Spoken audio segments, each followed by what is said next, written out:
one is used up on the bagel, and 1 teaspoon's hanging around.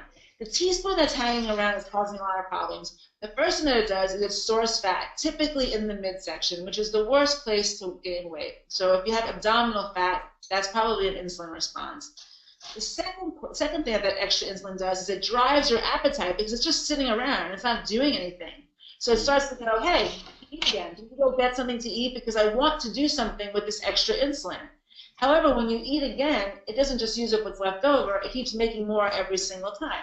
So it very specifically increases your carbohydrates for more, increases your cravings for more carbohydrates and sugar. So now it's storing fat, making you hungry for the same kinds of foods that are going to dump more insulin and keep this reaction going.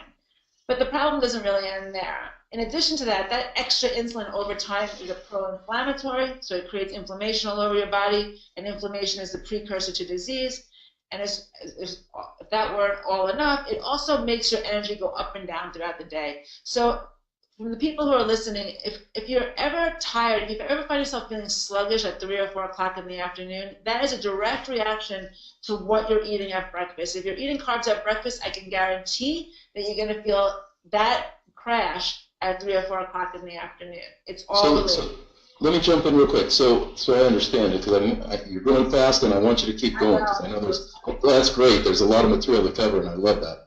But so did I understand you? So that extra insulin that's hanging around, that's because of the, I'll use the word crappy carbs that we're maybe eating, and it's producing too much insulin, or I didn't quite understand why we have more insulin just hanging around, waiting in our system.